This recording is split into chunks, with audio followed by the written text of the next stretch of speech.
on Lifetime. Everything's set for Christmas, but this year they don't want presents. We need a doctor. Find us a doctor yet? This is our latest response. It's another rejection. They're asking her for a miracle. The whole reason that everybody's been so nice to you is because... Treat them bad.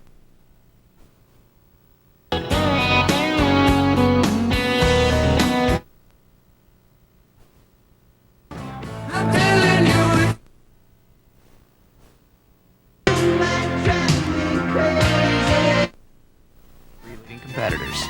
We want you to save money, even if it's not with us. Call 1-800-PROGRESSIVE now or visit progressive.com. Compare rates and buy a policy instantly. Okay, maybe we're not changing the world, but we are changing the way people buy car insurance. Real savings, faster service. Call 1-800-PROGRESSIVE. Not what you'd expect from an insurance company. Action News, the most watched news in the Delaware Valley.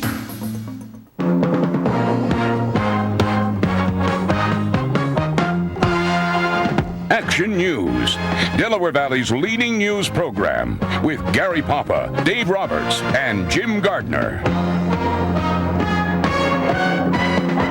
Thursday night, and the big story in Action News tonight is word of a surrender deal in Kandahar, but there may be some serious problems with the agreement. Both sides say the Taliban has agreed to surrender its last major stronghold to tribal forces if Taliban leader Mullah Muhammad Omar is guaranteed a safe haven. But at the Pentagon, Defense Secretary Donald Rumsfeld made it clear that the U.S. will not accept a Kandahar surrender that allows Omar to go free. If you're asking, would an arrangement with Omar where he could, quote, live in dignity in the Kandahar area or some place in Afghanistan be consistent with what I have said? The answer is no, it would not be consistent with what I have said. Meanwhile, U.S. Marines have been firing mortar rounds into the desert from their base near Kandahar after getting credible evidence of a threatened attack. Up north, Afghan opposition forces continue to fight near Tora Bora, the mountainous cave complex that may be the hiding place of Osama bin Laden. It was a somber scene late last night at Ramstein Air Force Base in Germany. The bodies of 2 of the 3 U.S. Special Forces soldiers killed by friendly fire arrived on a transport plane. The body of a 3rd serviceman, a sailor who died in a fall on his ship, was also taken from the plane. It is not clear tonight if the body of a 3rd soldier killed by an errant bomb would be brought to Germany or sent home directly to the United States. In Washington, Attorney General John Ashcroft defended the administration's hardline law enforcement policies since the September 11th attacks. Some lawmakers have questioned the detention of hundreds of people without charges and the plan to try non-American terror suspects in military tribunals. But Ashcroft said that these policies are aimed at a very narrow group. Our legal powers are targeted at terrorists. Our investigation is focused on terrorists. Our prevention strategy targets the terrorist threat. The chairman of the Senate Judiciary Committee, Democrat Patrick Leahy of Vermont, said the Congress must make sure the government has good reason before, quote, snooping into our bank accounts, our tax returns, and our emails. But Ashcroft countered that claims of lost liberties only help the terrorists because they erode our unity. After a 2-day lull, Israeli warplanes bombed a police station tonight in Gaza City. Officials say 15 people were wounded, but the injuries didn't appear to be life-threatening. Word is that Israel is trying to keep the pressure on Yasser Arafat to round up suspected terrorists. The bombing followed today's violent protest by Hamas supporters angry at Arafat's crackdown. Protesters clashed with Palestinian police. Other news tonight, the death toll is 2 tonight after today's outbreak of gun violence in Indiana. An employee who had just been fired or who was about to be fired returned to a millwork plant in Goshen, Indiana, and shot 7 people, killing one of them. Then he killed himself. Neither the gunman's name nor the names of the victims have yet been released. A nearby elementary school kept its students inside until police gave the all clear. One person was critically injured tonight after their car slammed into a New Jersey transit bus. Chopper 6 was over the scene on Route 130 near Beverly Drive in Burlington Township. The Route 409 bus was carrying the driver and 12 passengers from Trenton to Philadelphia. They were not hurt, but the driver of the car was airlifted to Cooper Medical Center. SEPTA has issued the results of the investigation into the death of a young boy And what SEPTA has to say may surprise some skeptics. Action News reporter Dan Quayer is live at Broad and Vine with the full story tonight. Dan? Yes, Jim, some observers say it is a remarkable departure from the past in which SEPTA was actually caught trying to hide evidence of wrongdoing.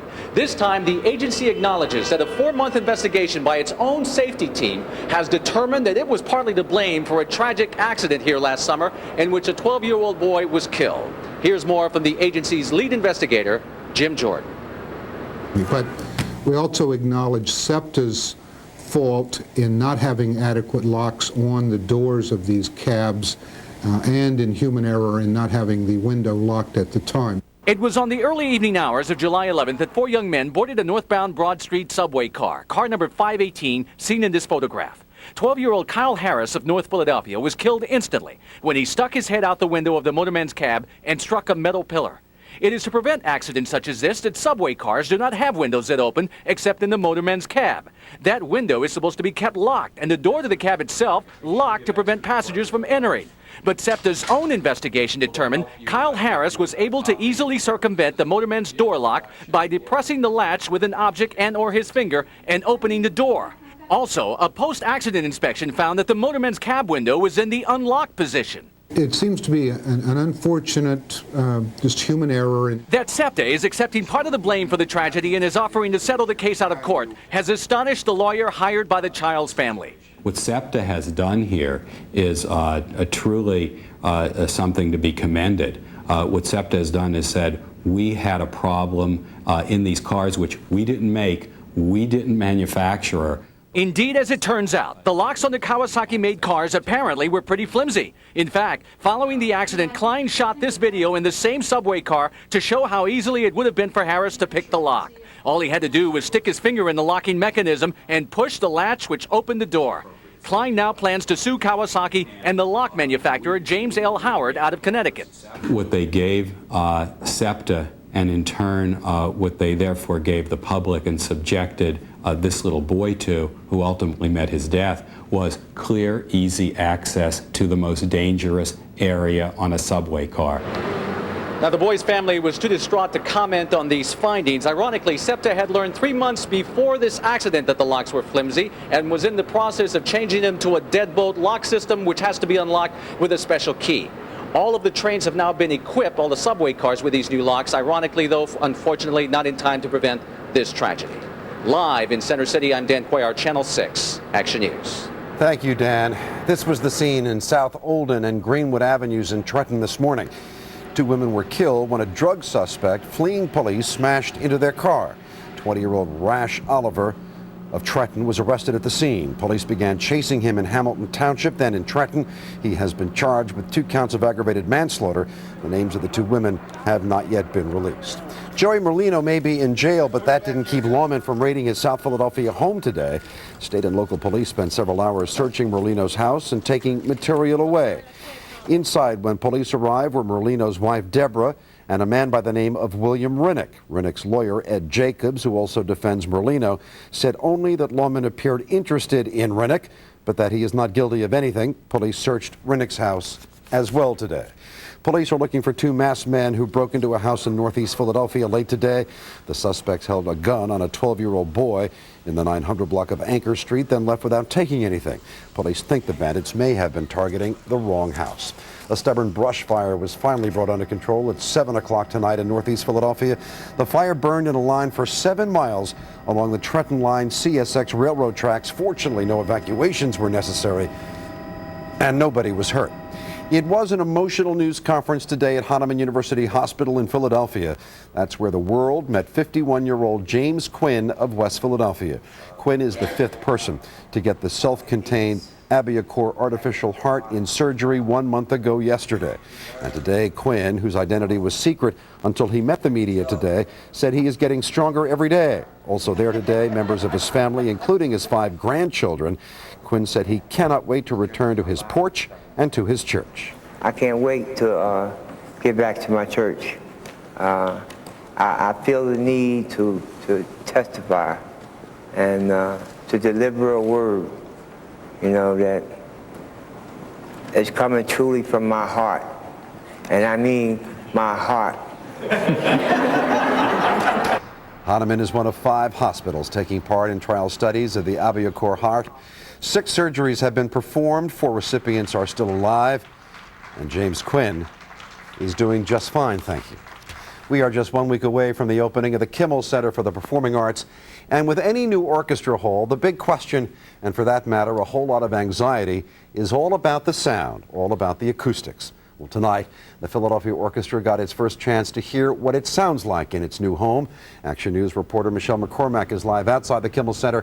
A big night for the orchestra, Michelle, and an important night for the sound experts. Absolutely, Jim. You know, only 200 select people received tickets for this critical sound check. They were mostly volunteers or longtime subscribers to the orchestra. Now we give you a listen.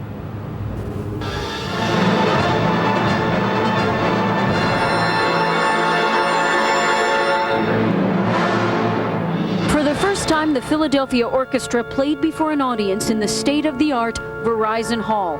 This was just a sound check before the gala opening December 14th, but it was a showstopper. A rich sound, a full sound, so you can hear almost every instrument. And it's not right to say it sounds like my terrific stereo at home, is it? But it's extremely clear and distinct. What makes Verizon Hall state-of-the-art in terms of acoustics is the ability to adjust the echoes. For example, these wood panels that you see behind me can be adjusted to reveal a deeper chamber behind this wall that can moderate the echo depending on the piece of music.